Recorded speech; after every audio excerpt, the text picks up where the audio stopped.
Tony, Ana ngirim tulisan ya. Tapi tulisan ini karena bisa dibilang milik lembaga lain, jadi tidak boleh di-share. Terkait sedikit persiapan untuk Ramadan. Mana kita sudah ada di pertengahan Rajab ya, atau Sya'ban, alhamdulillah. Nanti bisa dilihat ya tentang surat Al-Fatihah. Kemarin kita sudah menyebutkan tentang konten kitab Durus Al-Muhimmah dan juga mengapa kita harus mempelajari kitab ini. Kemudian kita sudah masuk ke pembahasan terkait dengan basmalah ya, terkait dengan basmalah. Ya, ini sebenarnya tulisan singkat, sangat singkat karena harus tidak boleh lebih dari 600 kata. Jadi banyak yang tereduksi ya, banyak tereduksi. Sudah nyampe kan Tani? Ya, sinyalnya belum hidup lagi ya. Oh bener, belum hidup. Alhamdulillah hamdan katsiran thayyiban mubarakan fih kama yuhibbu rabbuna wa yarda. Asyhadu an la ilaha illallah wahdahu la syarikalah wa asyhadu anna Muhammadan abduhu wa rasuluh. Wassalatu wassalamu ala man la nabiyya ba'dah al-mab'uts rahmatan lil alamin wa ala alihi wa ashabihi wa man tabi'ahum bi ihsan ila yaumiddin, amma ba'd. Nabi khawfillah azanahu wa yakum. Alhamdulillah tidak terasa perjalanan waktu ya, dengan takdir Allah telah mengantarkan kita pada pertengahan bulan Sya'ban. Kita semakin dekat kepada datangnya kehadiran tamu agung yang akan membawa banyak keberkahan ya, dengan kehendak Allah ya. Ramadan yang merupakan madrasah bagi rohiyah, madrasah tarbiyah, madrasah fikriyah, madrasah jasadiyah yang akan juga mentarbiyah jasad kita, dan madrasah al-ijtimaiyah yaitu madrasah yang terkait dengan hubungan kita ya secara sosial kemasyarakatan. Maka sebagaimana halnya setiap perkara yang penting pasti butuh persiapan yang penting juga, persiapan yang besar juga. Makanya Nabi SAW ketika mau menghadapi pasukan Ahzab, pasukan sekutu, pasukan koalisi, gabungan antara musyrikin Quraisy dengan suku-suku yang lainnya, mau menyerang Madinah, ini bahaya besar atau tidak? Kira-kira bagaimana? Tawakal saja atau persiapannya besar-besaran? Bagaimana persiapannya? Itu apa istilahnya? Mengaplikasikan apa yang menjabarkan apa yang menjadi saran sahabat Salman Al-Farisi dengan membuat parit. Parit itu ya dibuat dengan jarak yang panjang. Lebarnya juga ada yang mengatakan berapa ya? Saya lupa ya hastanya. Lebar, kemudian itu juga apa, parit yang dalam. Dan harus dikerjakan dalam waktu yang singkat. Ya, ada yang mengatakan sampai 20 sekian hari, ada yang mengatakan kurang dari itu. Ya, ada yang mengatakan kurang dari itu. Nah, kenapa? Karena mau menghadapi peristiwa yang besar. Peristiwa besar itu baik itu berupa bahaya yang mengancam atau peluang besar yang kesempatan emas, semuanya butuh persiapan. Makanya sekarang udah H-1 hari terakhir pemesanan, jadi promosi ya, pemesanan tiket untuk mudik ya. Kenapa? Itu kan dianggap sesuatu yang besar. Orang jauh-jauh hari persiapannya pasti. Bagaimana dengan Ramadan? Sebenarnya harus lebih dipersiapkan bukan tiketnya ya, Ramadannya ini. Baik. Maka dari itu kita melihat ya bahwa para salaf itu mempersiapkan Ramadan dengan berdoa. Ya, mereka berharap selama 6 bulan sebelum datangnya Ramadan agar dipertemukan dengan Ramadan. Ya. Dan kenangan Ramadan yang tahun lalu pun masih tersisa. Kenapa? Ya, karena nanti setelah mereka itu selesai dari Ramadan, mereka meminta agar amalan mereka diterima. Kalau setelah Ramadan, 6 bulan setelah Ramadan berdoa agar amalannya diterima, 6 bulan sebelum Ramadan minta dipertemukan Ramadan, terus lupa Ramadannya kapan? Nggak pernah, ya berarti ingat terus, gitu, ingat terus. Baik.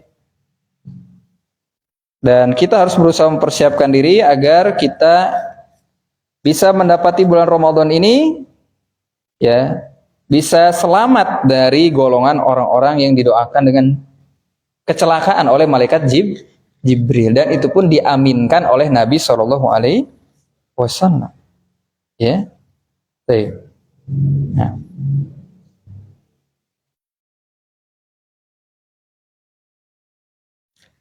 Kemudian, ya, tentunya kita harus bersegera melakukan berbagai persiapan, termasuk di sini bagi yang masih punya utang saum. Sebagaimana Aisyah radhiyallahu taala anha, beliau hampir tidak sempat mengqadha saumnya kecuali di bulan Sya'ban. Dikarenakan beliau sibuk berkhidmah kepada Nabi Shallallahu Alaihi Wasallam. Nah, ini terutama ibu-ibu ya, biasanya yang atau kaum hawa yang suka banyak kendala karena terpotong oleh mungkin datang bulan, menyusui, dan lain sebagainya. Atau mereka yang pekerjaannya banyak melakukan safar. Ya, dan jangan mengatakan nanti. Ya, ini kurang ini ya. Inna saufa jundun min junudi iblis, itu kurang wow tulisannya. Perkataan nanti itu adalah di antara tentara iblis. Nah, kemudian ini sering disampaikan tentang bagaimana kaum. Ini ada yang berani mempraktekkan ini? Ini tawakalnya Masya Allah ya. Berarti gini caranya. Kalau ini mau dipraktekkan, antum harus gas usaha antum di beberapa bulan sebelumnya. Jadi itu lebih apa? Lebih mantap lagi, gitu kan? Ini bisa mengumpulkan dua kebaikan. Kalau kita bisa mengumpulkan kebaikan duniawi dan ukhrawi, jangan kita korbankan salah satunya. Kalau nggak bisa mengumpulkan keduanya, aslinya sebenarnya utamakan yang akhirat, ya nggak apa-apa dunianya sedikit terkorbankan. Teorinya begitu. Prakteknya kalau kita gimana? Ya, padahal Allah Taala mengatakan wa batagi fi ma atakallahu daral akhirah wala tansa nasibaka minad dunya. Carilah ya apa yang Allah Taala ya berikan kepadamu berupa bagianmu ya dari perkara akhirat. Wabtagi, cari. Ini prioritas disebutkan perkara akhirat. Wala tansa, tapi jangan lupa. Ya. Dan jangan lupa bagianmu dari perkara dunia. Ari orang mah ya dunia heula mun teu hilaf nembe akhirat. Jadi akhirat itu penyesaannya. Ini sebenarnya terbalik ya. Dan para salaf itu hidupnya paling damai karena mempraktikkan ayat ini. Jadi mereka itu levelnya beda dengan kita. Kalau kita itu masih mengejar dunia. Kalau mereka itu dikejar dunia, ya, dikejar. Dan dunia itu banyak. Ya, di antara dunia adalah kesehatan. Itu mahal. Itu berapa banyak orang kerja mati-matian, kejar duit, kejar restoran, paru-parunya dikorbankan. Ya, wah kerja keras di bolak-balik di jalan raya.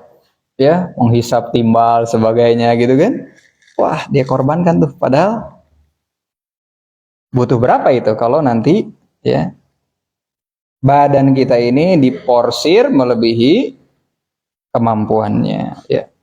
Sehingga sampai bela-belain kurang minum, kurang ini dan kurang yang lain-lainnya. Bahkan tidur pun bukan di tidur kalau ngantuk itu artinya apa? Badan kita itu sinyal. Ya, sinyal badan itu minta istirahat. Tapi kalau yang sedikit-sedikit tukang tidur, nah ini penyakit ya. Susah tidur, insomnia penyakit ya. Dikit-dikit tidur itu juga penyakit. Kalau ingin meneladani ulama, tidurnya sedikit ya. Kalau bisa.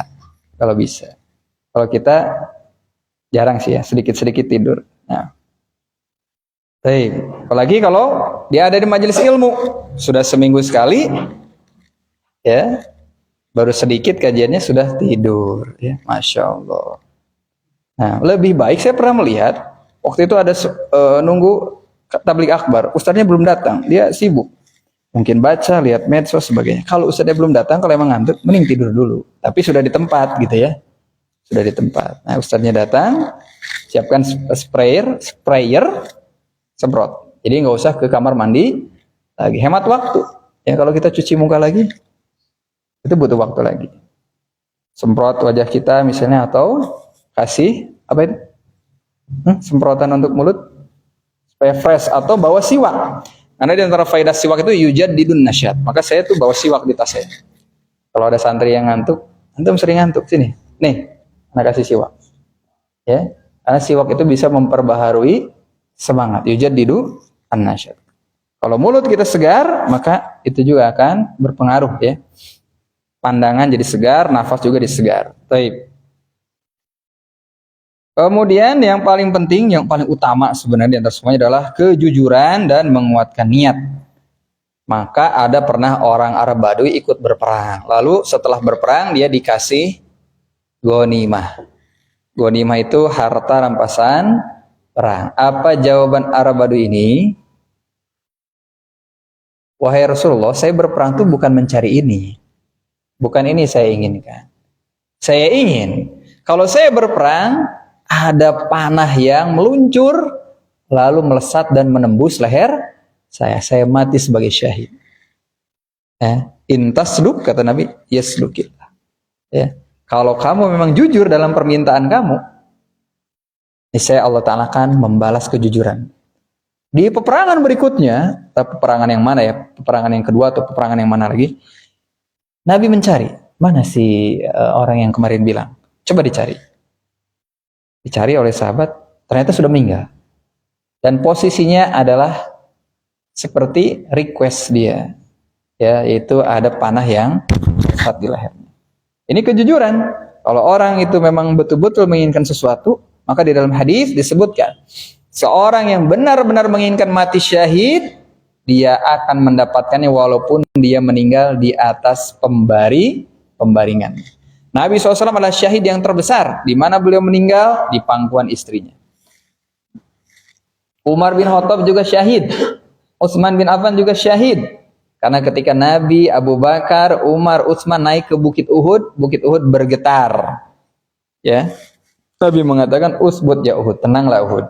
Tidak lain di atas engkau ini seorang nabi, yaitu beliau, seorang siddiq, yaitu Abu Bakar As-Siddiq, dan 2 orang syahid.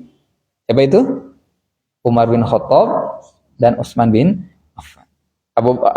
Umar bin Khattab tidak meninggal di medan perang, meninggalnya di atas pembaringan. Utsman juga meninggalnya tidak di medan perang, ya, tapi dibunuh oleh orang Khawarij. Ya. Khalid bin Walid juga syahid, meninggalnya di mana? Di medan perang atau di pembaringan? Di pembaringannya, ya. Baik, jadi ini adalah yang paling penting. Kenapa? Karena yang namanya kejujuran ini akan membuka berbagai pintu kebaikan. Inna sidqa yahdi ilal bir wa innal birra yahdi ilal jannah. Kejujuran akan membuka berbagai pintu-pintu kebaikan. Fa innalil hasanat, ya, akhawat. Sesungguhnya kebaikan-kebaikan itu punya saudara-saudara. Yang mana kalau orang membuka satu pintu kebaikan, akan terbuka pintu kebaikan yang lain. Dan ada satu pintu yang kalau dibuka, akan terbuka semua pintu. Yaitu kejujuran.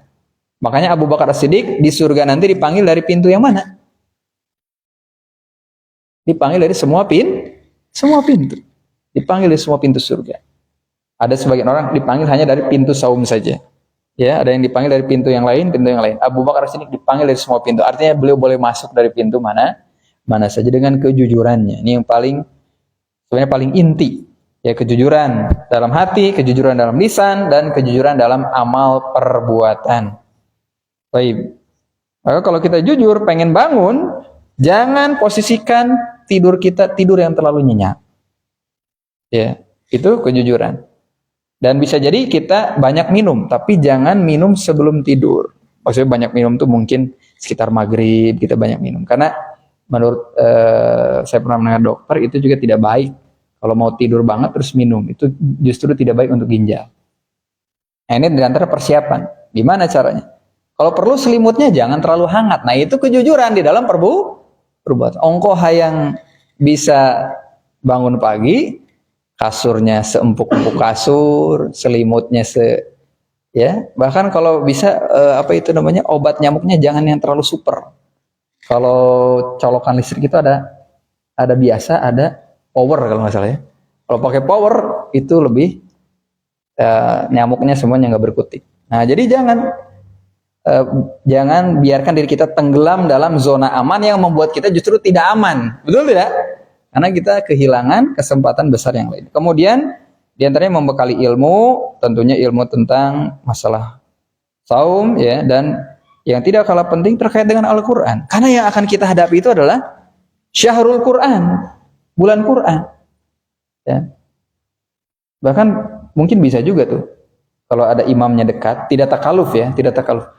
Afwan, nanti antum malam mau baca surat apa? Imamnya gitu ya. Kecuali kita sudah tahu nih hancanya, misalnya bersambung. Nah, sebelum imamnya baca, kita baca dulu. Ya, baca ini tuh artinya apa? Lihat, oh gini artinya. Yang tahu artinya nggak usah dilihat, gitu kan ya? Atau antum baca, ini kok saya terkesan dengan ini. Antum minimal hafalkan yang itu. Satu baris nih. Terlalu susah kalau baca terjemahnya semua. Sudah menghafalkan. Baca terjemahnya, oh ini berkesan banget. Yang mana Arabnya? Oh yang ini. Ya. Jadi ketika imamnya baca, apalagi kalau bacaannya istilahnya apa? Menggugah hati, itu akan mengena. Dan itu akan jadi ayat favorit antum. Ya, jadi salaf itu punya ayat-ayat emas. Ya, yang bagi mereka itu ayat itu kalau mereka bahasa gaul ya mungkin ini dapat chemistry-nya gitu ya. Ini membahasakannya gimana nih? Takrib ini ya. Kalau mereka dapat chemistry mereka ulang itu ini ayat bahasanya kalau kata Imam Ibnu Qayyim ayat yang dapat mengobati hati mereka. Menjadikan hati itu gimana? Betul-betul keubaran. Ya, keubarannya mengobati asal kurang pasnya. Tapi keubaran apa bahasanya? Betul-betul membuat hati itu istilahnya berkesan. Mereka ulang walaupun sampai 100 kali. Itu kalau sholat sendiri ya. Kalau Anda sholat jadi imam, diulang 20 kali, ya nanti Anda ke belakang sudah bubar ya. Ya masih mending ya. Nah, masih mending kalau nggak dilempar ya. Nah ini bulan untuk tadabbur. Bagaimana kita paham? Minimal di sholat Jumat misalnya imam biasanya baca ya surat Al-A'la atau Al-Ghasyiyah atau surat-surat yang lainnya. Kita harus tahu. Al-Kahfi harus tahu, Al-Mulk harus tahu ya karena itu diantara yang disunahkan untuk dibaca. Ayat kursi harus tahu maknanya. Ya. Kemudian diantaranya menjauhi berbagai perkara yang bisa merusak persiapan Ramadan. Ya. Utamanya hal-hal yang menyibukkan hati. Termasuk yang menyibukkan hati adalah shopping ya. Shopping. Boleh shopping, tapi kalau bisa justru semakin ke sana ibadahnya semakin dikencengin. Hari pertama sampai nggak muat tuh masjid tuh ya. Telat aja dari azan itu misalnya. Dia datang 5 menit setelah azan itu udah penuh. Ya. Baik. Nah, tapi nanti kalau di akhir santai aja. 7 menit, 8 menit setelah azan, 10 menit masih kebagian soft depan ya. Nah, ini terbalik ini ya. Ini diantara yang menyibukkan. Bikin kue boleh nggak? Boleh. Tapi kalau bisa buatnya dari sekarang. Kecuali kalau Anda tidak bisa membuat kue yang tahan ya.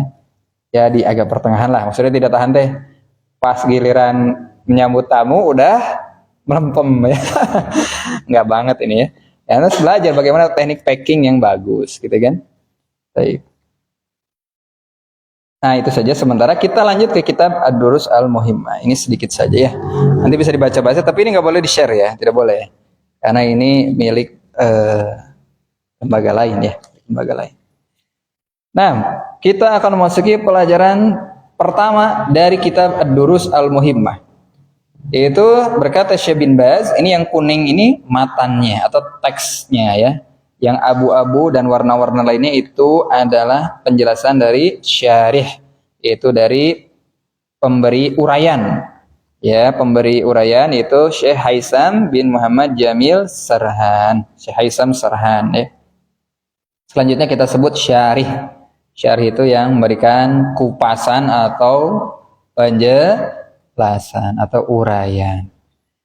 Berkata Syekh bin Baz rahimahullahu taala, surat Al-Fatihah dan surat-surat pendek. Mempelajari surat Al-Fatihah dan yang memungkinkan untuk dipelajari dari surat-surat pendek. Apalagi yang sering kita baca. Jangan anggap sepele. Ada orang mendapatkan kecintaan Allah karena cinta dengan surat Al-Ikhlas. Ada seorang imam dalam salah satu utusan perang. Jadi yang suka diutus oleh Nabi, si imamnya si pemimpin pasukan ini suka baca surat Al-Ikhlas. Lalu diadukan kepada Nabi SAW. Ya. Diadukan. Jadi sahabat itu seperti itu kadang-kadang ya. Ini bukan sesuatu yang buruk karena bukan niat menjatuhkan, tapi di sini ingin meminta hukum dari Nabi SAW. Kadang Umar bin Khattab juga begitu. Umar bin Khattab ngasih salam ke Abu Bakar. Ngasih salam ke Abu Bakar nggak dijawab. Bukan dipendam dalam hati. Bukan apalagi curhat di medsos. Waduh, nggak bener ini. Itu misalnya katanya ya orang yang dipuji-puji oleh Pak Ustadz. Kok gitu kelakuannya? Gitu banget. Gitu. Padahal Abu Bakar itu lagi sedang memikirkan, lagi nggak fokus, tidak dengar ya Umar menyampaikan salam, diaduin oleh Nabi ya. Nah, lalu dikonfirmasi, Abu Bakar kenapa begitu? Oh, itu saya sedang tidak fokus gitu ya. Maka kalau ada sesuatu yang mengganjal, tanyakan, sampaikan kepada pihak-pihak yang tepat. Jangan juga disampaikan kepada yang apa bahasanya ya? Bahasa yang agak halusnya apa ya? Yang suka nyebar-nyebarin. Kalau teknik marketing mungkin bisa. Teknik marketing bisa. Jadi ada seorang wirausahawan, dia tahu ada ibu-ibu yang cerewet ya. Kalau ibu-ibu ini bicara, satu komplek nyebar semuanya. Nah, maka dia punya teknik. Karena dia jualan telur, kata dia kalau ada telur yang busuk, ya nanti akan saya ganti. Dan dia sengaja masukkan telur yang busuk ya. Wah, gimana ini telur busuk? Terus bener diganti. Diceritain nggak? Diceritain. Nah, itu kalau ibu-ibunya itu semua diomongin ya, itu dalam bisnis mungkin bisa. Tapi kalau dalam yang terkait dengan ketergelinciran saudara kita, jangan disampaikan. Apalagi kalau orang itu sedikit-sedikit diposting ke medsos. Jadi fitnah, nanti orang tidak bisa memahami duduk permasalahan. Baik, surat-surat pendek ini harus berusaha untuk difahami. Ya, yang sering kita baca. Baik. Dimulai dari surat Az-Zalzalah, sampai dengan surat An-Nas. Dengan cara pertama talqin, mengikuti bacaan guru. Talqin itu ada musyafahah, kita melihat bagaimana guru kita membacanya. Maka kalau belajar tajwid itu lihat bagaimana mulut guru, ya kapan dia memonyongkan bibirnya, kapan dia misalnya membuka seperti itu, dilihat bagaimana, ya jangan kalau tapi kalau a misalnya harus a sempurna, jangan gitu ya. Ini dilihat. Bahkan guru yang ahli itu tahu bagaimana posisi mulut murid, walaupun dia buta, tahu. Ya, antum mulutnya jangan begitu. Ya, antum mulutnya monyongkan, seperti itu ya. Nah, tahu. Maka ini faedahnya dengan talqin. Kita akan bisa memberikan hak-hak huruf Al-Quran sebagaimana mestinya. Ya, untuk bisa memberikan hak huruf itu ya harus belajar. sifat-sifat huruf, sifat-sifat makharijul huruf, itu harus belajar. Ya. Kalau tidak punya kesempatan, antum misalnya juga mendengarkan bacaan qari yang teliti, seperti Syekh Mahmud Khalil Al-Husari. Ya, itu dengar bagaimana. Apalagi sekarang ada aplikasi Quran Android misalnya kan, bahkan satu ayat itu bisa diulang beberapa kali. Tapi ini yang terbaik, kita baca, kita setorkan ya, kita setorkan kan ada di aplikasi itu, kita mau ulang berapa kali satu ayat itu bisa kita setting ya, mau diulang berapa kali gitu kan. Nah, di aplikasi seperti ya banyak aplikasi, ada Quran Android dan sebagainya. Nah, baik. Karena para sahabat juga dulu tidak belajar ini ikhfa, ini idgham, ya, ini. Tapi mereka apa? Mendengar langsung, mendengar gitu kan, seperti itu. Sehingga mereka membaca itu dengan cara talaki, mengambil langsung dari guru. Ya, kalau ada kesalahan, yang kedua membenarkan bacaan dengan cara distorkan. Ya, atau kita dengar rekaman kita. Kalau kita dengarkan misalnya, ini kalau nggak ada guru ya, tapi kalau ada guru, sebaik-baik yang metode terbaik adalah dengan guru. Karena bisa meminimalisir kesalahan, mempercepat, mempersingkat waktu. Kalau kita sendiri butuh energi yang banyak, butuh waktu yang besar, potensi errornya juga besar. Tapi kalau dengan guru itu akan lebih ringan dan lebih cepat. Baik. Kemudian yang ketiga menghafal. Menghafal itu banyak metodenya. Dan di antara para ulama mengatakan bahwa menghafal itu kalau baru diulang 100 kali itu belum tersimpan di memori jangka panjang. Memori ada dua. Ada memori jangka pendek, ada memori jangka panjang. Jadi selalu apa istilahnya itu sunnatullahnya ya, bahwa kalau sesuatu itu susah di awal, kesananya akan mudah. Tapi kalau tidak mau susah di awal, susah terusan. Pilih mana? Maka kalau seorang itu mengulang sampai 100 kali ya, atau kurang dari itu baru tersimpan dalam memori jangka pendek. Tapi kalau sudah 200 kali, itu sudah tersimpan dalam memori jangka panjang. Ya. Kalaupun belum hafal-hafal, kadang kita berapa kali aja, 7 kali aja udah banyak banget rasanya. Kita hafal-hafal aja teh, gitu ya. Ese apal, gancang, oh, nah, lihat para ulama saja dan orang-orang Arab yang punya memori yang kuat mau mengulang sebanyak itu. Nah, kita ini sudah makanannya jeroan, ya. Orang Arab tuh nggak mau makan jeroan, nggak mau, ya.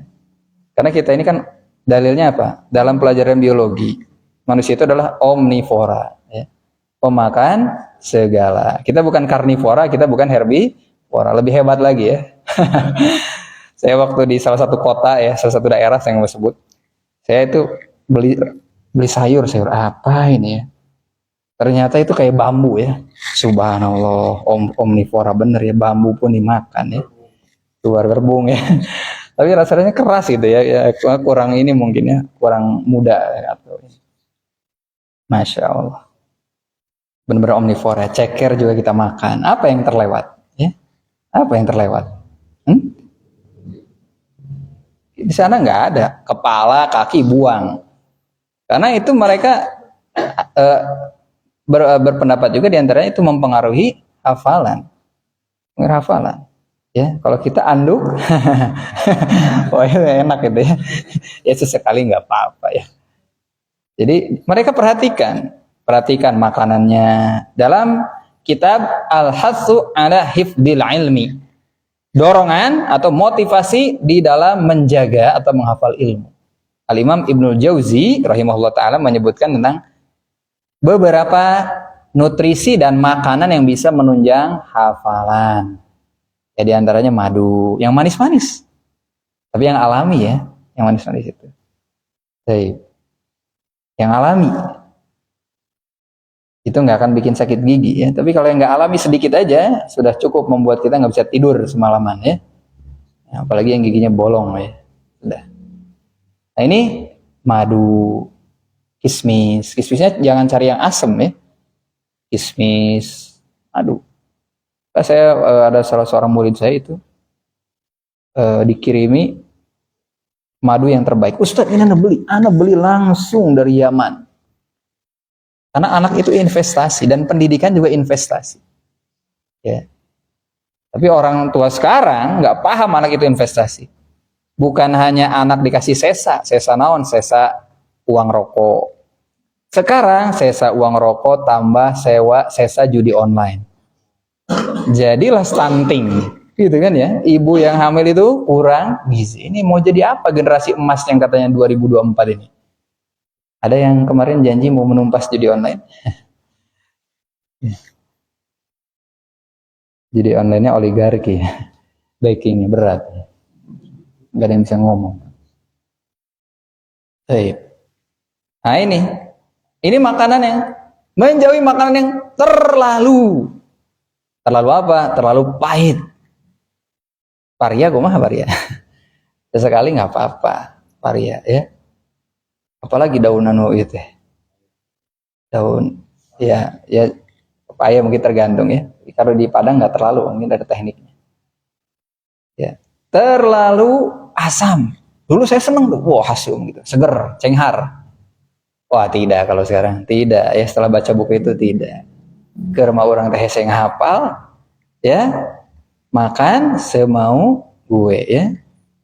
Kalau UMKM bagus, usaha milik saya kumaha, UMKM kumaha, usaha maneh kumaha maneh gitunya.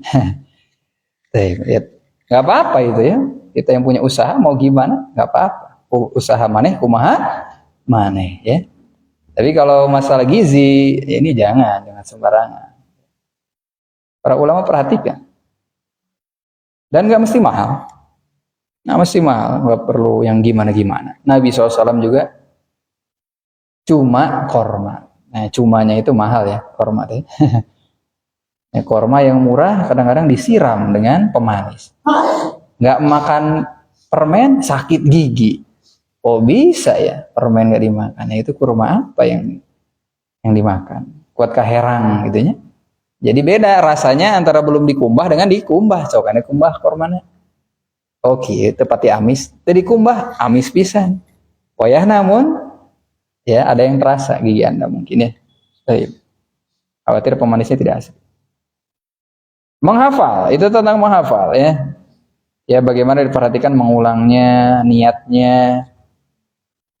Kemudian mensyarah, menjelaskan apa yang wajib dipahami. Nah ini kita akan menjelaskan surat Al-Fatihah, tapi waktunya sudah berapa menit ini? Kita kan kalau udah belajar pengennya ya instan ya. Baik, penjelasan dari Syekh Haitham Syarhan, hafizahullah ta'ala. Dalam menghafal Quran yang dihafal sesuai dengan metode para ulama. Bagaimana itu? Jadi para ulama itu tidak mengejar kuantitas. Kualitas itu lebih diprioritaskan. Setiap hari 10 ayat. Lalu membaca penjelasannya. Eta teh orang Arab nusa kali ngadangu ngartos karena makna-maknana. Orang Arab itu sekali dengar aja hampir hafal. Kita ini udah 10 kali nggak hafal. Maknanya pun ya taunya kita cuma kitabun, apa kitabun buku ya, sama masjidun, kursiyun ya, ini aja ya. Nah, gitu. Giliran kalau perkara mengkoleksi ya kita paling semangat. Tapi kalau mengkoleksi mufrodat yang sering keluar dalam Al-Quran, sebenarnya mufrodat yang keluar dalam Al-Quran itu tidak banyak. Anda coba download file nanti ya, cari 80% kosakata yang sering keluar dalam Al-Quran. Nggak banyak. Dan Al-Quran itu seringnya isinya pengulangan. Pengulangan. Ini harus punya tekad. Kalau sekarang baca buku itu jangan setengahnya, karena waktunya udah mepet. Kalau 3 bulan yang lalu baca. Kita baca Quran, ya, ini akan membantu kita. Baik. Jadi para salaf itu sebagaimana apa yang dikatakan oleh tabi'in, yaitu Abu Abdurrahman As-Sulami. Beliau mengatakan bahwa mereka para salaf tidak melampaui 10 ayat sehingga mereka ya bisa membacanya ya dengan benar, menghafalnya, memahami kandungan maknanya dan mengamalkannya. Ingat, sering kita ulang, ada 4 bentuk menghajar, memboikot Al-Quran. Tidak membaca Al-Quran, itu termasuk menghajar Al-Quran. Tidak mentadabburi Al-Quran, itu termasuk menghajar Al-Quran. Tidak mengamalkan Al-Quran, dan satu lagi apa? Yang biasanya yang pada lupa. Berobat dengan Al-Quran. Termasuk ketika terlalu sedih, terlalu takut, dan terlalu gembira. Kenapa? Habis dapat gaji ke-13, bonus, baca tuh. Wah, ini di kepala tuh udah, waduh, ya, apalagi baru jadi ketua KP, gitu ya. Ada yang langsung beli ke showroom gitu kan, langsung selfie gitu kan. Ya, Masya Allah ya. Nah, wah, ingat, tuh kalau sudah gitu, baca ayat yang mengobati hati. Ingat mati, mau dibawa ke kuburan. Ya, wah, saking semangat. Hati-hati. Kita mudah, kalau kita lagi sedih, kita biasanya lebih mudah mengingat Allah dan akhirat. Tapi kalau punya duit banyak, nah ini nih ya, ini ya. Bahkan kadang kalau urusan duit bukan hanya ya lupa akhirat, lupa teman, lupa saudara, ya. Urusan waris, urusan utang, ya, nggak ada istilahnya teman. Bahkan kadang jadi tumbal. Saya berbicara dengan salah seorang. Saya itu waktu itu usaha saya, Masya Allah, lagi moncer ya. Saya bisnis dengan teman saya. Teman saya itu adalah ya teman saya waktu sejak di kampus. Wah, ternyata saya pikir dari pihak pembeli belum bayar. Ternyata sudah bayar ke teman saya, uangnya dilipat. Wah, ini padahal dia juga restoran karena ngambil barang ya. Ini juga berat dia. Mau dimasuk ke penjarakan teman gitu kan, kasihan juga gitu. Nah ini jadi seorang ya harus memperhatikan tentang hal ini. Baik. Jangan sampai kita menelantarkan hak Al-Quran. Kita berobat terlalu bergembira dengan keuntungan yang besar. Baca Quran. Ya. Agar kita tidak terlalu gembira, likaila tafrahu, agar tidak terlalu berlebihan dengan apa yang Allah berikan, ya, dan tidak terlalu bersedih dengan musibah. Baik. Misalnya ketika dapat harta banyak, baca tuh Al-Quran. Ya. Contohnya firman Allah Ta'ala, ya. Misalnya yauma la yanfa'u malun wa la banun illa man atallaha biqalbin salim. Suatu hari yang tidak akan berguna harta dan anak-anak kecuali yang datang kepada Allah dengan hati yang selamat. Ada kisah seorang ustadz cerita, Ustadz, suami saya nanti mau nyumbang mobil untuk pesantren. Beberapa waktu kemudian, Ustadz, suami saya itu nggak jadi nyumbang, malah beli mobil baru, mobil Ferrari. Mana sini nomor telepon suaminya? Antum itu langsung dicat, antum itu bakal mati, itu nggak akan dibawa, gitu kan? Nah itu ya. Jadi kalau kita dapat musibah mudah mengingat Allah. Tapi ketika banyak duit ini kadang apa? Godaannya. Ya ada kendaraan baru, jangan menyebut merek ya di masjid ya. Ya pokoknya jangan beli mobil mewah gitu kan. Ingat mati. Banyak sekali ayat-ayat Al-Quran yang mengajarkan kita tentang mati. Bahkan kita bangun tidur aja ingat mati. Mau tidur ingat mati. Bahkan setiap baca surat Al-Fatihah ingat mati. Yang mana itu jamaah sekalian? Kita lagi belajar surat Al-Fatihah nih. Mana? Mana ingat mati dalam surat Al-Fatihah?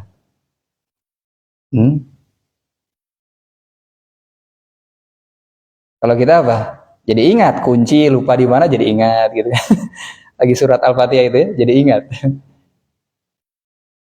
Motor belum dikunci, kuncinya nempel di motor ya.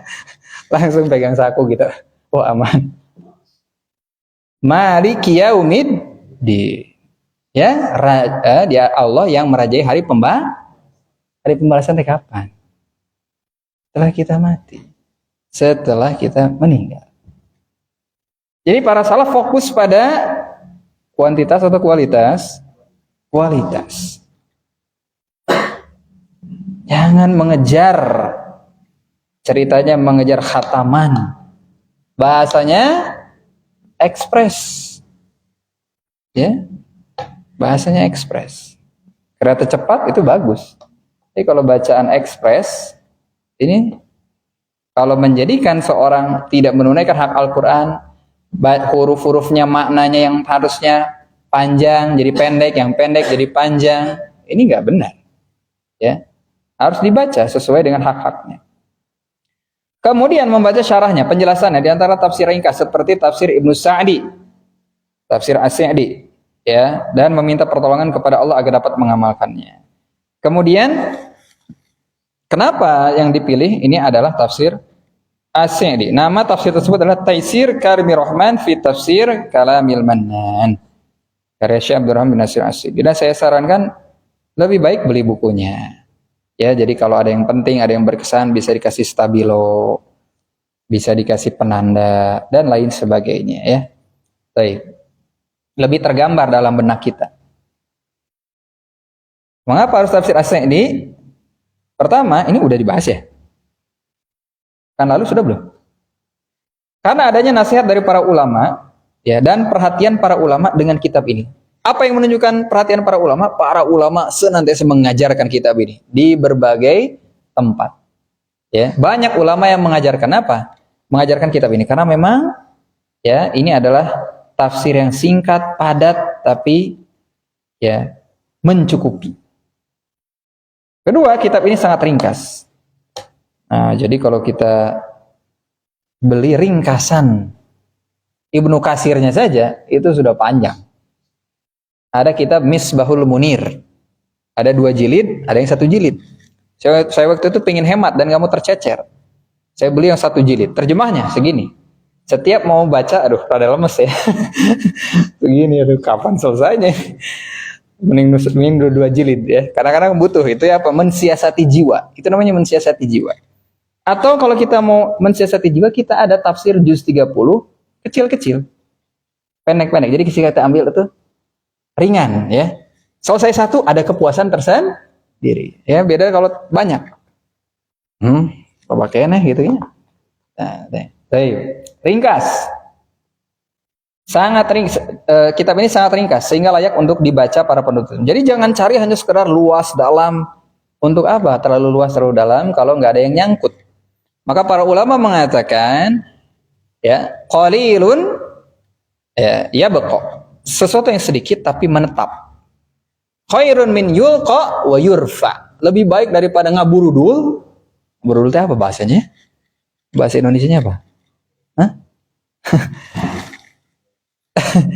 Pak ini bahasa Indonesia itu berapa ini? Membludak gitu ya. Membludak mungkin gitu ya. Tapi apa? Rontok semuanya. Lebih baik sedikit. Daripada ngaburudul tapi rontok semuanya. Ya, lebih baik. Kemudian bahasanya mudah dan jelas, tidak ada kerancuan di dalamnya. Jadi tidak ambigu maknanya, ya, langsung kepada inti. Nah, penulis rahimahullah sangat fokus dengan tauhid. Ini yang penting. Karena tafsir itu coraknya macam-macam. Ada yang coraknya hukum, ada yang coraknya kebahasaan. Kadang membahas hukum dan kebahasaan luas, tapi orang yang mempelajari tafsir itu dari dasar-dasar tauhid banyak yang apa istilahnya itu masih belepotan. Bahasanya apa ya? Ya, belum rapi, belum tertata. belum paham dasar-dasar tauhid dengan baik. Baik. Kemudian saya mengatakan, ini berapa menit? 44 menit, tenang. Kemudian di sana di dalam surat Al-Fatihah ya, itu ada tentang, belum surat Al-Fatihah belum masuk ya. Tentang pembagian manusia dalam berinteraksi dengan Al-Qur'an. Asnafun nas fi muamalati ya muamalatihim bil Qur'an. Yaitu manusia dalam berinteraksi dengan Al-Qur'an dibagi menjadi 3 golongan. 2 golongan berada di ujung. Nah, kalau sesuatu sudah di ujung, ekstrim kanan, ekstrim kiri. Namanya ekstrim itu nggak ada yang baik. Kekenyangan, kelaparan, nggak ada yang baik. Makanya kalau udah ujung-ujung itu nggak baik. Makanya disebutkan al khair ya bainas syarraini. Ya, atau khairul umuri awsatuha. Kebaikan itu ada di antara 2 perkara yang sama-sama buruk. Terlalu asin, kurang asin, ya bagus. Terlalu matang, bukan terlalu matang, gosong. Kurang matang. Tariguna masih kumaha Pak? Bapak goreng, Bapak pisang goreng. Baru sebentar diangkat ya. Itu pisang terigu namanya Pak ya. Baik. Nah, jadi yang pertengahan yang terbaik, khairul umuri awsatuha, dan satu kelompok yang di pertengahan. Kita mau jadi yang mana? Pertengahan ya. Ada yang mereka ini golongan meremehkan. Ini namanya ya adalah Jafa. Jafa itu meremehkan, kurang. Yaitu golongan yang memboikot Al-Qur'an. Tadi sudah kita sebutkan ya. Apa itu memboikot Al-Qur'an? Disebutkan nih. 1 2 3 4 5. Tidak membacanya, tidak menghafalnya. Nah, ini yang tambahan ini. Tidak menghafalnya itu disebutkan tidak sama Imam Ibnul Qayyim? Tidak. Imam Ibnul Qayyim sebutkan apa? Tidak membacanya, tidak mentadabburinya, tidak mengamalkannya, tidak berobat dengannya. Nomor 1, 3, 4, 5 disebutkan Imam Ibnul Qayyim. Nomor 2 tidak. Nomor 2 ini tidak mutlak, tapi terkait dengan surat-surat yang selayaknya dan diprioritaskan dan ditekankan untuk dihafal. Kalau dia tidak menghafal Al-Fatihah, nah itu benar-benar menghajar. Ya. Oke lah, orang mu'alaf seminggu pertama belum hafal. Ini coba antum baca Al-Fatihah. Ana belum hafal. Ana mu'alaf. Oh, antum mu'alaf. Kapan masuk Islamnya? 2 tahun yang lalu. Ya, ini nggak bisa seperti ini ya. Dihafal. Ini bermanfaat untuk meruqyah. Meruqyah kita kalau mau tidur. Mau tidur, kita ruqyah, kita tiupkan. Atau ketika sakit, kita bisa meruqyah. Ya, dengan mu'awizatain misalnya, atau untuk perlindungan. Ya, doa perlindungan. Ya, dengan membaca Al-Falaq dan An-Nas. Ya, untuk perlindungan. Maka ketika Nabi SAW sakit, ya ditiupkan dan tangannya dipegangkan lalu diusapkan. Ya, kalau kita dalam kondisi sehat kita usap sendiri. Ya, anak kita panas, ini kita berobat dengan Al-Quran karena kita hafal. Ya, kalau nggak hafal juga sebenarnya bisa baca untuk sebagian. Kemudian golongan yang berlebihan. Berlebihan ini macam-macam. Ada golongan yang membaca dan golongan yang membaca dan menghafalkannya akan tetapi tidak mentadabburi dan mengamalkannya. Cuma buat lomba-lombaan. Ada lagi yang dibikin jadi mainan. Dia menggunakan berbagai dialek, lalu bikin orang ketawa. Setelah orang ketawa, setiap yang ketawa menyelipkan uang di kopiahna. Ya, diselipkan. Sampai baca Quran sampai banyak uangnya di sini nongol-nongol. Al-Quran diturunkan bukan seperti ini, istihza. Ya, ini mengolok-olok, bahaya ini. Ya, cuma sibuk dengan ya membagus-baguskan bacaannya saja. Dan kadang-kadang itu hanya mengejar lagu atau mengejar ketukan, itu nggak boleh. Ya, tapi kalau kita baca, kita sering dengan qori, lalu bacaan kita itu bukan sengaja tapi mengikuti, itu nggak apa-apa. Tapi kalau maksain ngikut iramanya, ngikut ketukannya nggak boleh. Jadi ada lagu A, B, C, saya nggak bisa sebut ya, karena ini ada di medsos ya. Jadi mengikuti. Bahkan ada mungkin ada lagu yang baru, ini ada ketukannya nih, gitu kan, disesuaikan, gitu kan ya. Langgam salah satu daerah, saya ingin melestarikan kearifan lokal. Walaupun di sebagian tempat ada, mereka bukan memaksakan, memang seperti itu ininya ya. Tapi kalau dipaksakan mengikuti itu, kalau natural ya mungkin bisa saja, sepanjang memenuhi hak-hak hurufnya, ya, termasuk panjang pendek, makhorijul huruf dan sebagainya. Nah ini yang penting, yang kita harus menjadi bagian darinya, yaitu golongan pertengahan. Apa tadi rumusnya? Khairul umuri awsatuha. Sebaik-baik perkara itu pertengahan. Wal khair baina syarraini. Yang namanya kebaikan ada di antara dua keburukan. Golongan yang tekun dalam membacanya, tekun menghafalkannya, tekun mentadaburinya, ya, dan senantiasa meminta pertolongan kepada Allah untuk mengamalkannya. Makanya selalu baca doa, Allahumma arinal haqqo haqqo warzuqnat tiba'ah. Minta sama Allah rizki untuk bisa mengamalkannya. Kalau itu perintah, dan minta rizki kepada Allah untuk menjauhi larangannya. Kalau menjauhi hal, kalau itu adalah perkara yang dilarang. Ya wa arinal batila batila warzuqna jtinabah. Dan berikanlah kami rizki untuk menjauhinya. Makanya ketika kita membaca doa, hayati betul. Allahumma ba'id baini wa baina khotoyaya kama bainal masyriqi wal maghrib. Jauhkanlah antara aku dengan dosa-dosaku. Minta agar kita bisa meninggalkan larangan itu sejauh-jauhnya. Mereka ini siapa? Yang terdepannya adalah salafus soleh, dan yang mengikuti mereka ini kurang ya. Yang mengikuti mereka dengan baik. Silakan ditulis di bukunya masing-masing. Nah, itulah kelemahannya kalau antum tidak punya print out. Maka harus bersemangat.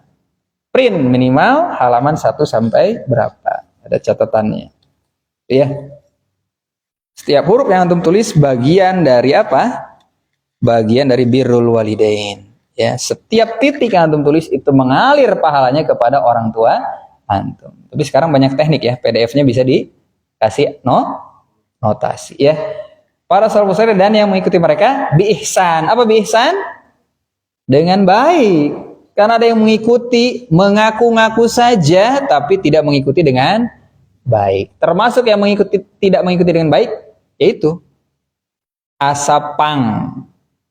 Pang iya nanya. Asapang paling Islami padahal tidak Islami. Asa paling toleran padahal paling intoleran. Ya. Katanya toleransi. Ya. Toleransinya sama siapa? Sama orang kafir.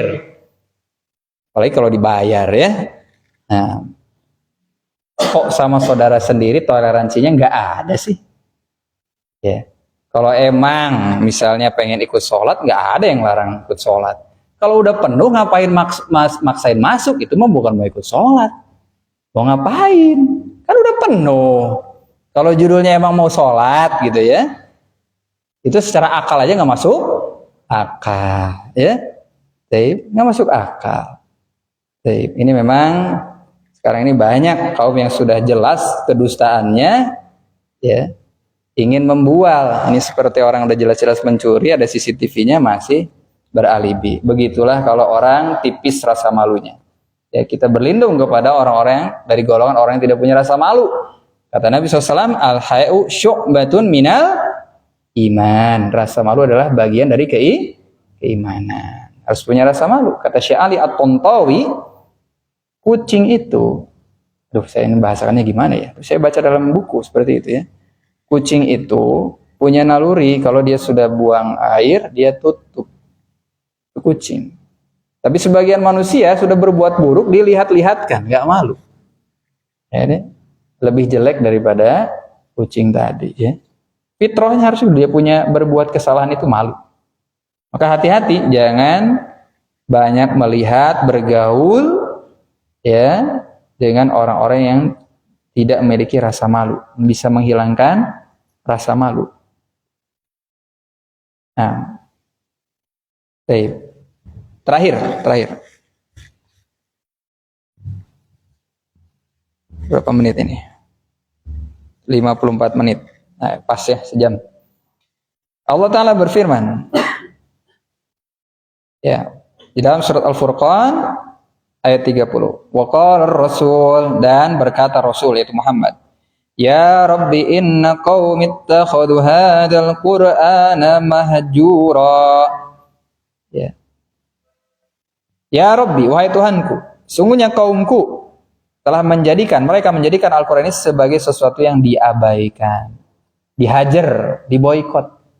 Jadi kalau orang mengabaikan Al-Quran, memboikot Al-Quran, yang mengkomplain dia siapa? Rasul mengeluhkan. Kalau kita dikomplain manusia, ini katanya kajiannya meresahkan, itu kan komplainan manusia, gitu kan ya. Pusing kita kalau dengerin komplainan manusia, ya nggak ada habis-habisnya. Ya, kita buat roti yang enak, kebanyakan orang sip. Ada orang yang nggak suka, apa ini rotinya begini, ya nggak ada habisnya kalau kita dengarkan manusia. Ridho nas, ghayatun la tudrak. Ya, ridho manusia itu adalah tujuan yang nggak bisa dicapai. Kita nggak bisa memuaskan semua manusia. Tapi kalau kita tidak bisa memuaskan manusia, kita harus berusaha agar memuaskan Nabi SAW. Ingat rumusnya. Kita tidak akan ditanya di akhirat, kenapa kamu menyelisihi fulan? Kenapa kamu menyelisihi gurumu? Kenapa kamu menyelisihi orang-orang di kampungmu? Ya, kenapa kamu menyelisihi atasanmu? Tapi kita akan ditanya, kalau dalam masalah agama ini maksudnya ya. Tapi kamu akan ditanya, kenapa kamu menyelisihi Rasul? Kalau dalam perkara, walaupun perkara dunia, ya, jangankan perkara agama, perkara dunia saja kita menyelisih atasan nggak boleh kalau tidak pada tempatnya. Tapi kalau kita benar, atasan kita jelas-jelas salah dan dia pun sadar dia salah, karena kadang ada orang salah tidak tahu kalau salah. Pak, mohon maaf, kamu ini kenapa? Kamu harusnya kerjakan dengan sebaik-baiknya. Datang tepat waktu. Kenapa baru datang? Pak, mohon maaf, ini hari libur saya, Pak. Gitu. Oh, libur ya? Oh, maaf, Pak. Gitu kan. Dia udah marah-marah, nggak tahu ini ternyata hari libur. Jadi maafkan berarti karena dia tidak tahu kalau dirinya salah. Nah, tapi kalau jelas-jelas salah, maka prinsipnya adalah ya la ta'ata li makhlukin fi ma'siyatil khaliq. Tidak ada ketaatan kepada makhluk di dalam bermaksiat kepada Sang Pencipta. Kalau jelas dia salah, ya kita tinggalkan. Yang engke upami prosesi engke kedah ieu A B C ya. Ndog kedah ditincak nonde ya. Itu kan keinginan manusia. Kalau kita begitu ini enggak ada habis-habisnya. Ya. Ya udah telurnya sediain aja, terus nanti kemanakan gitu kan, duka data ayah ya, ndogna gitu kan. Jadi tetiasa ditincak ya, kita atur strategi ya, telur satu bagian naro, teman kita engke cokot ndogna. Pokoknya engke setel ieu lah nyakeun we, engke pasti naprak-prakana ganti sama nasi anak-anak kecil gitu kan ya. Duka ka mana ya tanya cek eta bagi-bagi tugas ya, kita bisa berstrategi ya, kita bisa berstrategi. Nah, jangan hanya hitam putih. Insya Allah ya, ada banyak hal yang bisa ya kita siasati. Nah, baik. Ini kalau kita mengikuti keinginan manusia. Yang repot kalau kita dikeluhkan oleh Nabi SAW, kemudian dikeluhkan oleh orang tua kita, ya, dan dikeluhkan oleh pimpinan. Itu maksudnya apalagi kalau itu khalifah, ya. Ada seorang merusak nama baik pimpinan. Wah, dia itu dosanya hampir rata seluruh ya, semua orang yang mendengar kritikan dan celaan di dia. Karena metode menasihati penguasa itu special edition. Yaitu harus apa? Secara rahasia, ya. Walaupun seperti Syekh Abdul Muhsin Al-Abbad, beliau berpendapat yang di bawah sultan, penguasa, hakim, yang tertinggi. Hakim itu penguasa ya, kalau bahasa kita hakim itu yang memutuskan perkara. Kalau dalam fikih Islam itu disebutnya qadi. Hakim itu penguasa. Ya, makanya Syekh Barjas punya kitab tentang muamalatul hukam, bagaimana berinteraksi dengan penguasa. Kalau menurut Syekh Abdul Muhsin, yang di bawah raja, penguasa, presiden, ya terkadang dia bisa dikritik secara terbuka. Kalau kesalahannya dilakukan secara terbuka. Dengan syarat tidak menimbulkan mafsadah yang lebih besar. Kemudian yang mengkritiknya juga seorang yang memiliki wibawa. Ya. Nah, ini bisa diperingatkan secara terang-terangan. Atau bisa juga disebutkan, maksud Syekh adalah menyebutkan kesalahannya tanpa menyebutkan namanya. Tapi ketika disebutkan kesalahannya, orang paham bahwa yang dimaksud adalah hal tersebut. Karena kemungkaran harus diingkari.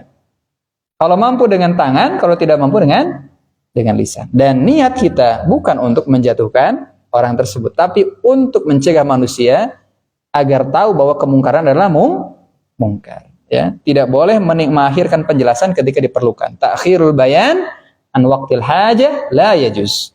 Tidak boleh mengakhirkan penjelasan ketika diperlukan. Kalau itu tidak dijelaskan saat itu, maka manusia, ya, apalagi kalau itu manusia tidak punya banyak waktu.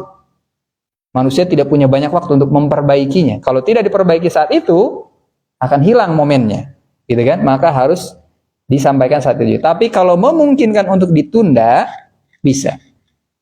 Ya, itu namanya mudaroh. Itu namanya mudaroh. Ya, misalnya kita menyaksikan orang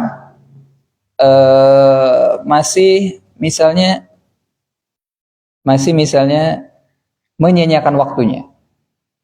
Menyanyiakan waktunya, misalnya dia dengan ya bergosip dan sebagainya. Tiba waktu sholat, kita ajak sholat atau kita sibuk ngebahas gosipnya. Kita fokus mereka supaya sholat. Masalah gosipnya itu kita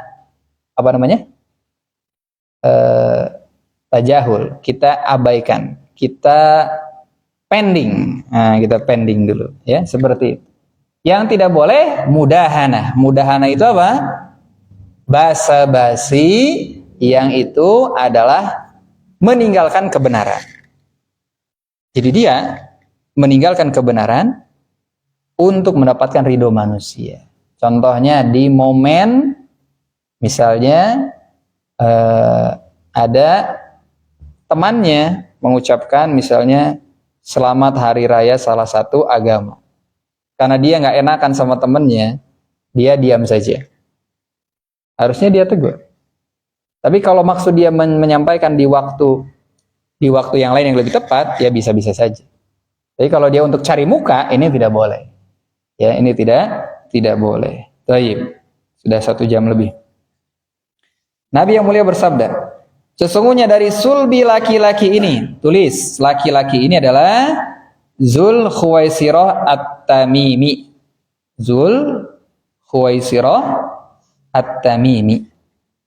Ini adalah orang yang lancang berkata kepada Nabi. Apa yang dia bilang? Apa yang dia bilang kepada Nabi ketika Nabi membagi harta rampasan perang? Tulis ya, yang mengatakan kepada Nabi atau yang lancang mengatakan kepada Nabi apa? Apakah? I'dil, berbuat adilah wahai Muhammad. Luar biasa ini ya. Ini orang yang sangat lancang. Akan keluar dari laki-laki ini dan keturunannya. Jadi bukan hanya dia saja, ya. Nanti juga ada teman-temannya, keturunannya, laki-laki ini dan keturunannya. Yaitu akan ada kaumnya yang mereka membaca Al-Quran namun tidak melewati kerongkongan-kerongkongan mereka. Yang dimaksudnya adalah mereka ini adalah siapa? Maksudnya siapa? Kerongkongan mereka. Siapa mereka di sini? Khawarij. Perhatikan ciri khasnya. Tadi yang pertama, mereka membaca tidak memahami maknanya, tidak masuk ke dalam hati, hanya di kerongkongan saja. Ya, maka Nabi SAW mengatakan kepada orang-orang Arab Badui yang mengklaim diri mereka beriman, wala taqulu amanna, jangan kalian mengatakan kami telah beriman. Walakin qulu aslamna, cukuplah kalian mengatakan kami sudah beriman. Berislam. Karena tingkatan agama itu apa? Islam, ini yang basic, iman, ihsan. Seperti yang ada dalam hadis Jibril. Hadis Jibril yang mana? Antum silakan pelajari lagi ya, hadis Arba'in yang kedua. Baik. Baru Islam. Walamma yadkhulul imanu fi qulubikum, dan iman belum masuk ke dalam sanubari, ke dalam relung hati kalian belum masuk ke dalam hati. Hanya di kerongkongan. Hanya pemanis bibir. Pemanis bibir cinta Nabi, tapi paling terdepan menyelisihi Nabi. Cinta Nabi tapi paling memusuhi orang-orang yang mendakwahkan sunnah Nabi. Ini cuma pemanis bibir saja. Ya, maka nggak ada masalah kalau terusir ya oleh manusia. Yang bahaya itu kalau seorang diusir dari telaga Nabi Shallallahu Alaihi Wasallam. Ya. Maka ini adalah keadaan ahli bid'ah. Orang-orang yang berbuat kebidahan akan diusir dari telaga Nabi Shallallahu Alaihi Wasallam. Nah, tidak usah kita sibuk-sibuk. Nanti mereka akan dapat balasannya. Nah, semoga Allah Ta'ala memberikan hidayah kepada mereka. Kalau tidak, ya maka kita sangat menyayangkan dan prihatin. Kita khawatir bahwa orang-orang yang musuhi Nabi, bukan saja mereka ini berbuat kebidahan, bahkan memusuhi dan memerangi ya para dai yang mengajak kepadanya. Ini akan terusir dari telaga Nabi SAW. Ya, bu dan jauh sana. Kata malaikat, innaka la tadri ma ahdatsu ba'dak. Wahai Jibril, mereka ini umatku. Kamu, atau kata malaikat ya, ada penyeru. Nah, saya tidak tahu ini Jibril atau siapa. Ada penyeru dari kalangan malaikat yang mengatakan, kamu tidak mengetahui apa yang mereka buat ada-adakan di dalam agama sepeninggalan kamu. Innaka la tadri ma ahdatsu ba'dak. Baik. Ciri yang berikutnya, mereka membunuhi kaum muslimin. Wah, ini harusnya bersikap lembut kepada kaum mukminin. Ini malah lembut kepada orang kafir, keras kepada orang beriman. Ya, orang kafir dijagain, orang Islam diusirin. Gimana ini? Ayatnya, Muhammadur Rasulullah walladzina ma'ahu asyidda'u 'alal kuffar ruhama'u bainahum. Muhammad dan orang-orang yang mengikutinya bersikap keras, tegas kepada orang-orang kafir pada waktunya ya. Dan mereka berlemah lembut sesama mereka, bukan dibalik. Bukan dibalik. Ya, bukan dibalik. Baik. Jadi mereka ini adalah orang yang timpang di dalam menimbang. Neracanya itu terbalik. Neracanya terbalik. Ya, yang harusnya dibela malah dilawan. Yang harusnya dilawan dibela. Kaum muslimin punya hak wala untuk dibela, diberikan loyalitas, kecintaan, kesetiaan. Ya, tapi pertolongan itu wala. Nggak paham al-wala wal bara. Dan di antara ciri orang yang hatinya mati, ya dia tidak mengenal yang ma'ruf dan tidak mengenal yang mungkar. Menganggap yang mungkar adalah hak, yang hak adalah batil. Ini adalah musibah bagi orang yang hatinya mati. Ya, nyatan billah. Baik. Kemudian mereka malah membunuh penyembah-penyembah berhala. Terbalik mereka ini, ya. Terbalik. Walaupun penyembah berhala itu diperanginya tentunya di dalam peperangan, ya. Tidak bisa di sembarangan. Tapi sudah 1 jam lebih, pokoknya sudah jam segini ya. Baik, mungkin sementara itu saja dulu. Yang benar datangnya dari Allah dan yang salah dari saya pribadi. Ada pertanyaan? Cukup? Atau kalau ada kritik, ada kesalahan, saya belum masuk ya tafsir surat Al-Fatihah. Masya Allah. Tapi kandungannya sebagian sudah kita bahas. Tadi tentang Maliki Yaumiddin sudah terbahas sedikit ya. Baik. Nah, ini belum terbahas. Nanti Antoni kalau ada kajian lagi, nggak ada ya, libur, Ramadan libur. Kajian berikutnya setelah Syawal pertengahan atau setelahnya lagi. Tinggal dikasih bagian kedua ya. Ada pertanyaan? Visual? Tadi perkataan siapa? Para salaf itu metodenya setiap hari tidak melampaui 10 ayat. Abu Abdurrahman